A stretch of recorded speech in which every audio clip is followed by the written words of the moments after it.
Oi, gente! Tudo bom com vocês? Hoje nós estamos estreando um novo quadro aqui no canal, baseado na videira. E esse quadro aqui é só de meninas, vai ser um quadro especial, mas nós estamos convidando algumas mulheres, algumas amigas, pra gente bater um papo, conversar, conhecer um pouquinho mais.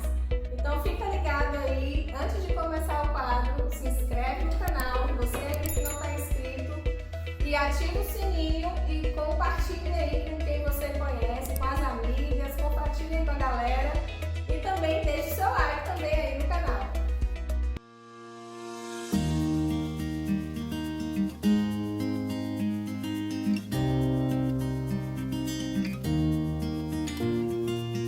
Bom, e hoje aqui eu tô com uma pessoa super especial, gente. Amo de paixão.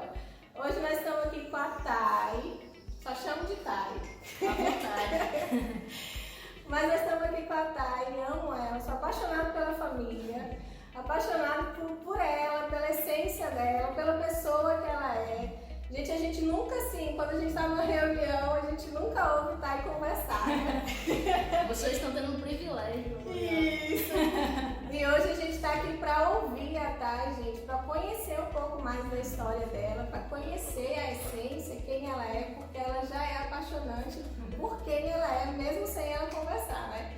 Mas assim, a gente quer bater esse papo com ela e conversar com ela sobre a vida dela. Então vamos lá, vamos conhecer um pouquinho mais da Thay. Vamos sim, oi gente, é um prazer estar aqui nesse canal maravilhoso com a pastora Dani, que eu também amo de paixão, sua família, também mora no meu coração. Pois é, Thay, você é daqui da região mesmo, Thay? Ou você vem de outra região? De onde você vem? Você é barreirense? Eu não sou barreirense, mas me considero, né, barreirense. Já estou aqui já há mais de 15 anos, se não me engano. Eu sou da região, né? Sou aqui do Oeste, sou de Bom Jesus da Lapa.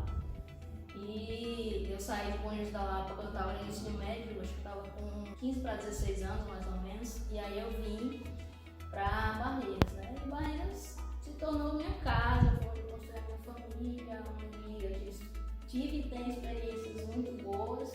Então eu me considero, assim como eu me considero latense, eu me considero também barreirense. Já faz parte, Faz parte, com certeza. Você veio pra cá sozinha? Não, quando eu vim com minha família. Meu pai já trabalhava aqui já há algum tempo, né? E ele ficava aqui e lá. E aí ele decidiu de vez vir morar aqui, né? E como aqui naquela época tinha melhores oportunidades de estudo, né? Aí veio todo mundo, eu, minha mãe, todos vinhos pra cá. Ah, que legal, gente. Eu amo a Thay porque ela tem os textos, gente. A Thay é uma mulher muito inteligente, assim, sabe? Eu admiro porque ela escreve, ela não fala muito, mas ela escreve muito bem. Ela escreve muito bem. Você que quiser, segue a Thay lá no Instagram dela, vai aparecer aí nos caracteres. Isso, Tayane Araújo. Isso, vai aparecer e ela tem colocado uns textos maravilhosos, uns textos que fazem a gente refletir sobre várias coisas da vida, sobre várias situações. E assim, eu admiro muito. E eu queria que você falasse assim da sua parte acadêmica. Bom, eu sou formada em administração, né? Na época, eu não sabia, assim, na verdade eu já sabia, eu sempre quis fazer história, né? Na época eu cheguei a passar no vestibular para história, mas aí foi em outra cidade, foi em Vitória da Conquista na época. E por circunstâncias achamos melhor eu fazer administração, né? Isso ainda, eu tinha passado por vestibular lá em Bom Jesus, né? Aí comecei a fazer o curso de ADM e depois consegui passar aqui na Federal, aqui em Barreiras, né? E vim pra cá e foi um curso que, como eu falei, não era o meu principal, mas que identificava, isso, mas eu gostei bastante do curso, acho que agregou muito, assim, pra mim. Apesar de não trabalhar na área hoje, mas eu vejo que pra vida, de modo geral, o curso de administração tem muitos benefícios, né? E depois eu ainda cheguei a fazer o curso de História, fiz por mais ou menos 2 anos, mas tive que trancar devido a questões de família, né? Eu tive 2 filhos dentro da faculdade, então assim, quando eu entrei eu já estava grávida do primeiro filho. Aí tive que trancar Aí voltei, depois engravidei novamente, então o tempo ficou muito curto, né? Você dividir entre família, filhos, igreja, faculdade. É uma faculdade que tem muita leitura, muito. E aí eu acabei trancando e não voltei mais, né? Então fica os estudos só em casa mesmo, ali quando tem um tempo. Mas é a área que eu amo, assim, é história, né? E a escrita, eu sempre gostei de escrever, né? A escrita eu escrevo desde adolescente, né? Então, assim, sempre li muito, gostava sempre, apesar de ir na escola, no ensino médio não era assim. Antes de vir para Barreiras, eu não era das melhores alunas. Inclusive, minha mãe conta que no início, assim, na minha vida escolar, eu não gostava de escola, porque eu não gosto muito, assim, daquele negócio de você ter que estudar aquilo, sabe? Eu gosto de ter mais uma independência no estudo, de estudar aquilo que eu gosto. Então, eu não tinha aquela coisa de estudar, mas eu gostava de ler e gostava de escrever.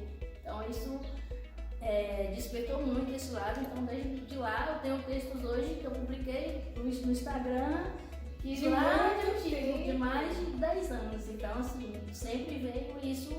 Pra mim é essencial, assim, essa parte da leitura e da escrita. Acho que é um dom que Deus te deu, né? É algo que Deus colocou dentro de você, porque é muito lindo. Eu consigo, gente, eu não consigo escrever do jeito que você escreve. São muito lindos os textos, né? São muito lindos. E assim, isso que você falou da faculdade, de ser mãe, de ser esposa, e ainda ter que dar conta de faculdade, é a realidade talvez de muita gente aí, né? E tem muitos guerreiros que conseguem. Muita gente, mulheres, vocês que são guerreiras aí, que estão na faculdade sendo mães, sendo esposa, vai na força, persevere, você consegue, em nome de Jesus. E hoje, além de falar e de conhecer um pouco mais da Thay, ela tem uma família linda, que ela falou aí agora. O Salles, os meninos, o Pedro, o Luiz, amo de paixão, gente, essa família. É uma família linda que Deus deu a ela. E aí, como é que foi? Como foi que você conheceu o Salles, gente? Conta pra gente aí. Salles, se ele estivesse aqui, ele ia dizer que eu escrevia cartinhas pra ele, mas isso é mentira, gente, deixa eu falar. Pegaram logo. Assim, eu conheci Salles logo quando eu vim aqui pra Barreiras. Eu conheci Salles no curso de informática que eu fazia na época. Ele também fazia esse curso, mas assim, ele nem tinha um pra mim e eu muito menos pra ele, sabe? Eu inclusive achava ele meio chato, assim, né? Naquele cara assim, eu falava, cara chato. Conversava demais. Isso a gente se identifica.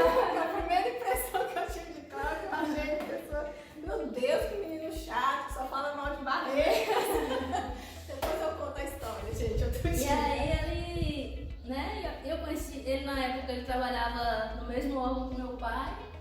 Então, às vezes eu via ali, porque tinha uma prima também que trabalhava junto com ele, essa prima minha era muito amiga dele. E depois, o curso foi logo quando eu cheguei aqui. Aí depois de uns anos foi que ele começou a sair mais junto com essa prima minha, que é muito amiga dele. E aí ele começou a frequentar lá em casa e a gente se conheceu. E aí ele se apaixonou, né, gente? Bom, tá, então a gente já sabe como foi que a Thay conheceu o Salles, como foi esse processo e a vida cristã, como foi que você conheceu a Deus, assim, o seu encontro com Jesus, foi quando, onde? Meu encontro com Jesus foi em Bom Jesus, pouco antes de eu vir pra cá, assim. Na minha família, assim, minha mãe sempre foi evangélica, assim. Ela às vezes se mantinha um pouco afastada, porque como meu pai não era, meu pai se diz católico, apesar de não frequentar, né, assim, a igreja, ele se coloca como católico, mas como ele não ia e minha mãe também não frequentava assiduamente na época, né, então acabou que a gente ficou meio, eu e minha irmã, a gente ficou meio assim, sem ter uma igreja, um local, né, onde que a gente fosse aprender mais Jesus, mas, por exemplo, eu tenho a minha avó, tem mais de, não sei, uns 60 anos aí de crente, que sempre colocou o joelho no chão. Pelos filhos e netos e tataranetos e tudo. Mas a gente sempre teve esse olhar para Deus, né? Sempre teve dentro da família esse olhar para Deus. Aí lá no mapa ainda, quando eu estava lá, nessa época eu estava fazendo faculdade lá, sem lugar. E aí eu frequentava uma igreja lá, uma igreja que minha mãe frequentava, minha tia também. E aí eu conhecia Jesus lá numa pregação do pastor Fábio, aquele pastor Fábio, Sim. que eu esqueci agora o sobrenome dele. Mas assim, é interessante, né? Quando a gente conhece a Jesus, a gente aceita Jesus, mesmo às vezes a gente acha que tá toda errada, né? Logo no início, e que você tem que se converter por completo, como se fosse algo assim, em passe de mágica, né? E na verdade é um processo, né? É um processo que você vai aprendendo com sua vida devocional ali ao longo do tempo. Logo depois que eu aceitei Jesus, o inimigo assim pegou pesado comigo. Investiu pesado. Mas Deus pegou mais pesado com ele. E eu tive esse processo de conversão, e quando eu vim aqui para Barreiras, logo quando eu entrei na faculdade, eu acabei me desviando, né? Assim, porque eu não tinha uma base muito sólida, né, do que era ser cristão, não tinha uma base sólida na Bíblia, não conhecia. Como é importante. E né? você entra num ambiente em que é muita festa, são muitas coisas ali te atraindo, né? E você acaba sendo levado nessa corrente aí. E é muito engraçado isso, porque quando eu penso que quando eu entrei no curso de administração, que eu fui levado por essa corrente, foi muito fácil. Mas quando eu entrei já no curso de História, já depois de alguns anos de convertido, de algum tempo de leitura da Bíblia, de algum tempo de devocional com Deus, aí nada te tira. Né? Você pode ver de tudo, você vê tudo quanto é tipo de coisa, tudo quanto é tipo de coisa te atraindo para você fazer coisas que não agradam a Deus, mas se você tiver uma base firme, você não se desvia, né? Isso eu consigo ver isso muito claramente, assim, né? A gente tem que ter uma base firme. Fica de conselho aí, né, gente? Porque a pessoa pensa que quando vai ingressar numa universidade, é um universo total diferente do que a gente está acostumado, né? É um universo onde você vai ser confrontado na sua fé, vai ser confrontado em tudo que você acredita, e você precisa estar uma base muito forte, como o Thay falou. Se você não tiver essa base forte, da sua certeza, da sua fé, daquilo que você crê, do Deus que você serve, de ter um devocional, de ler a Bíblia, de estar diante do Senhor, pode acontecer como é mais fácil acontecer de você sair da presença de Deus. Cláudio fala uma frase que eu concordo, né? Se tem uma pessoa embaixo do muro e outra em cima, é mais fácil quem está embaixo puxar o que está em cima. Você tem que estar uma base muito forte, viu, gente? Então aí fica até uma dica do testemunho da história de Thay, de você, ao ingressar na faculdade, você ter uma base cristã muito boa, né? Então a gente está aqui conhecendo um pouquinho mais da Thay, e como é bom! Como é bom conhecer mais um pouquinho das amigas, né, gente? Acho que eu nunca tinha conversado assim com a Thay para conhecer a história dela mesmo, de parar. A gente conversava sobre outras coisas, o universo de igreja, né?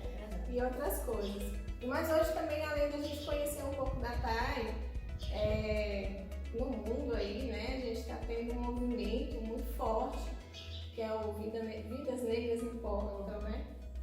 E a gente nunca viu, eu nunca vi, nunca presenciei um movimento tão grande contra o racismo, né? Onde abrangeu o mundo todo ali, se levantando contra e fazendo manifestações contra o racismo, né? E aí eu queria conversar com você sobre esse assunto, que é o racismo, e que nós precisamos conversar sobre ele. Quanto mais nós falamos sobre ele, mais a gente descobre, né, atitudes racistas ou coisas que a gente faz ou que tem no nosso meio, e a gente pode se posicionar contra e dizer assim: não, eu não aceito isso na minha vida, isso na sociedade, ou na minha casa, ou na minha igreja, ou na minha família. A gente precisa se posicionar. E aí eu queria te perguntar primeiro, antes de tudo, a gente conversar sobre racismo, porque eu sei que você tem muita coisa para falar. Se você já teve alguma experiência. Certo. Assim, uma experiência direta, assim, de alguém confrontar em relação ao racismo diretamente, não, mas já indiretamente, né? Assim, por exemplo, você pegar ali na escola, né? Vamos começar ali de trás. Eu sempre estudei em escola particular, né? Graças a Deus eu sempre tive essa oportunidade de estudar em escola particular, só que a gente sabe que a maioria dos negros no Brasil não tem essa oportunidade. A maioria dos negros do Brasil estudou em escola pública, não tem condições. E como eu muitas vezes era ou tinha uns 2 ou 3 no máximo na sala negros, né? Então como é que você percebe isso? E o negro, ele percebe muito isso quando é criança. O racismo branco, uma criança branca, ela não tem noção do que é o racismo, mas uma criança negra, ela já tem, porque ela já sofre com aquilo, né? Porque lá na escola eu me lembro bem quando tinha, por exemplo, festas juninas, né? E aí você vai escolher as duplinhas que vai dançar. E um erro muito grande que eu vi é porque as tias colocavam para os próprios alunos se escolherem. Então o negro ficava sempre por último, eu sempre ficava por último junto com mais os 2 outros negros que tinham. Então o que é isso? Se você parar, por que eram só os negros, né? As crianças brancas, elas não vão ter uma noção muito clara disso, mas elas têm a rejeição por aquilo que é negro, por aquilo que é diferente, né? E também tinha também o desfile da independência, por exemplo, e tinha as pessoas que ficavam, os alunos que eram escolhidos para segurar as bandeiras, né? A bandeira do Brasil, a bandeira da Bahia, não lembro se tinha alguma da escola, alguma bandeira da cidade, da cidade. E aí, sempre quem era escolhido também eram os alunos considerados mais bonitos, né? E qual é o padrão de beleza? Branco, geralmente eram os mais bonitos, eram brancos, do cabelo liso, poderia ser loira ou cabelo preto mesmo, lisinho. Nunca, quando eu estudei, eu não lembro. Sendo escolhido como padrão de beleza, né? Como padrão de beleza. Então isso é um racismo que isso vai permeando ao longo da vida, né? Então assim, diretamente para alguém chegar assim, você tem as piadinhas também, né? As piadinhas de negro do cabelo duro, né? As músicas que rolavam. Incrustado, depois daquela brincadeira. Chamar de cabelo bombril, isso eu acho que quem é criança negra, a gente já cresce assim, né? Já passou por isso, que seu cabelo é duro, que é negra do cabelo ruim e por aí vai. Então isso aí você tem que trabalhar, né, dentro do seu caráter para que não te atingir de uma forma que te prejudique, né? E isso é um processo longo, porque até você se aceitar, tendo um padrão de beleza que é o branco, que é o do cabelo liso, como é que você aceita algo que não é natural para você? Seu cabelo não é liso. Então, assim, é muito complexo. Até para eu usar o meu cabelo assim, foi um processo de aceitação de quem eu era, né? Então, esse é um processo de aceitação que vem desde criança, né? A criança negra, ela tem que passar por esse processo. E não é... Pode falar, se você não explicar por que o gato tá gritando. Já estamos na chave. Tô brincando, vai lá, tá? E não é algo fácil, né? Não é algo fácil. Como eu disse, por onde a gente olha, a gente vê esse racismo que ele é estrutural, que a gente chama de um racismo estrutural, que está na base da sociedade.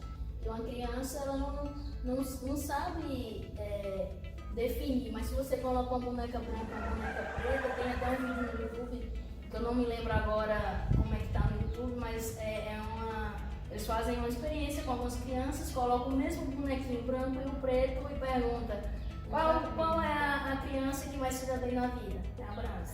Qual é a criança mais inteligente? É a branca. Qual é a criança que, vamos supor, que faz maldade? É o preto.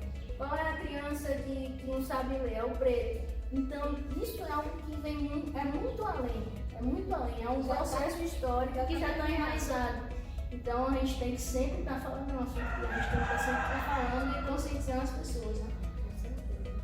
Eu acho que é exatamente isso. A gente parte dessa ideia de que quanto mais a gente falar sobre o assunto, quanto mais a gente discutir sobre isso ou falar, gente, tá errado, né? Porque de acordo com o IBGE, a quantidade de negros e pardos é mais de 50% da população brasileira. Mas se você for olhar a quantidade de negros que estão na universidade, é um número bem menor. A quantidade de negros médicos, por exemplo, a gente pode considerar que é um curso considerado de elite, e a grande maioria são brancos, né? A maioria carcerária do Brasil é de negros, a maioria dos analfabetos e pobres é de negros. Então tem algo que é a lei. Não adianta você querer dizer que o Brasil tem uma democracia racial, porque isso daí já passou, né? Todo mundo sabe que é mentira. Se você não sabe ainda, vou dizer pra você que é um mito o conceito de democracia racial no Brasil. Que não existe. Porque essa questão que você estava falando sobre a transição capilar, né? Eu assisti um filme no Netflix e até indico para vocês aí para assistir, que é Cor no Fio. Isso. E esse filme mostra claramente assim a dificuldade que uma mulher tem para passar por essa transição capilar, da aceitação do cabelo, né? De falar assim, olha, o meu cabelo é assim, a minha identidade é essa. Até porque a sociedade tenta colocar a mulher, não, você tem que alisar, você tem que mudar a sua aparência. Só para dar um exemplo assim, hoje as mulheres negras têm se aceitado mais e entrar dentro desse processo, mas por exemplo, quando eu comecei, eu resolvi que eu queria deixar o meu cabelo natural, eu estava na adolescência ainda, eu estava com 15 anos e eu decidi que eu não queria mais usar o meu cabelo, passar por mais do meu cabelo. Mas assim, até você achar alguém para cuidar do seu cabelo, eu não encontrava. Produto. A moça, minha cabeleireira, ela teve que se rebolar, porque eu falava com ela, eu não quero meu cabelo alisado, eu quero ele cacheado, eu quero ele assim, e ela, mas tipo, e não tinha quase ninguém. Você olhava, todo mundo escovava o cabelo. E aí você entra nesse processo e você começa a usar e as pessoas começam a te olhar feio. Alguns falam, mas você vai sair com seu cabelo assim. E aí você vai e repensa, mas aí você fica assim, mas será que tá feio mesmo? Se ela me explica, será que tá feio mesmo? Se você não tiver realmente com sua personalidade bem formada pra falar, não, é isso mesmo. Se é feio, vai ficar feio mesmo. Então já saí com as pessoas falando dizendo que meu cabelo tava feio. Eu falei, deixa quieto, o cabelo é meu mesmo. Eu vou sair. E olha como é que tá realmente incrustado na nossa mente. Então assim, a gente tem que falar, né? Porque ensinar as nossas crianças também, né? É muito importante, por exemplo, você mostrar para os seus filhos que tem pessoas de sucesso que são negras, tem escritores negros, que teve o presidente dos Estados Unidos que era um negro, você tem Martin Luther King, você tem Nelson Mandela, você tem escritoras, muitas escritoras negras muito boas, escritores, e dá algumas referências, né? Porque até um tempo atrás a gente não tinha referência nenhuma, né? Hoje as pessoas estão tentando, né, aos pouquinhos ali, consegue ver alguma transformação na sociedade, até por isso que você falou, né? De que você hoje encontra produtos que são para cabelos cacheados, cabelos. E aí você consegue ver que está tendo uma mudança na sociedade, até pelo fato de ser falado sobre isso, de ser dito que precisa mudar e aí começar. Produtos de maquiagem também, né? Para pele negra e tudo mais, que tem aparecido no mercado hoje. Uma coisa que, de certa forma, antes não se via. Porque aí você traz um novo olhar para as pessoas, né? Porque as pessoas, olha, por que onde eu trabalho, né? Por que onde eu estudo não tem tantos negros? E aí a gente entra na questão que a gente sempre fala, mas eu acho que é sempre bom falar das cotas, né? Não sei se você iria me perguntar sobre isso, mas as pessoas sempre acabam tocando nesse assunto, se eu entrei com cotas, como... Não, eu não entrei com cota, mas também não teria nenhum problema se tivesse entrado. Inclusive, acho que é algo legítimo, né? Super legítimo se você... Porque assim, geralmente as pessoas falam de antemão quando fala assim, não, eu sou contra a cota porque eu acho que o negro tem que competir em igualdade com o branco.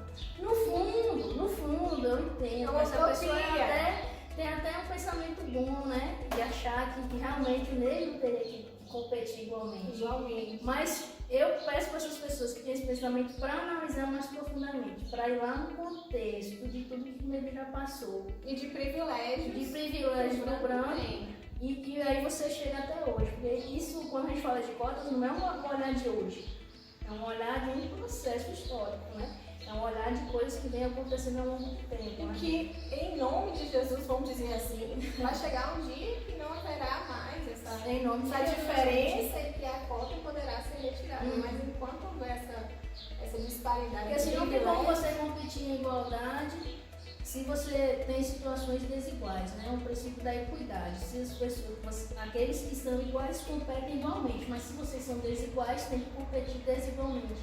E no Brasil a gente sabe que os privilégios dos brancos são muitos e não tem como, não adianta eu correr com você se você está a 100 metros na minha frente para chegar no mesmo fim. Né? Então a gente tem que entender isso, procurar entender. Se você acha que tem que competir com igualdade, então vê o histórico, vê se o negro, dentro desse processo, se eles têm igualdade com o branco. Tá? Porque assim, como eu falei antes, né, eu tive a oportunidade de estudar em escolas particulares, não utilizei da cota, mas eu sou a exceção. Uma exceção que confirma uma regra que existe, que é que os negros não têm essa oportunidade que eu tive. A grande maioria não tem. Então, essas oportunidades, enquanto elas não estiverem em igualdade, não tem que se falar, tem que se questionar as cotas para negros, né? E eu acredito dessa forma. viu, gente? Eu partilho da mesma ideia, se você não, começa a pensar de outro jeito, comece a olhar com outro olhar. Bom, gente, o papo tá muito bom aqui, mas a gente quer encerrar essa primeira parte do nosso café com elas. E aí a gente espera a gente, porque na semana que vem a gente continua com o papo, viu? Aguarda aí que vem na próxima semana a continuação. E na descrição aí desse vídeo você vai ter o Instagram da Thay, segue ela lá, gente, os textos muito bons. Tem o Instagram nosso, do Pastor Cláudio, da Pastora Dani. Tem também o site do Baseado na Videira aí. E tem também aí o Insta do J2 Edições para você seguir aí o pessoal que faz os vídeos pra gente, tá bom?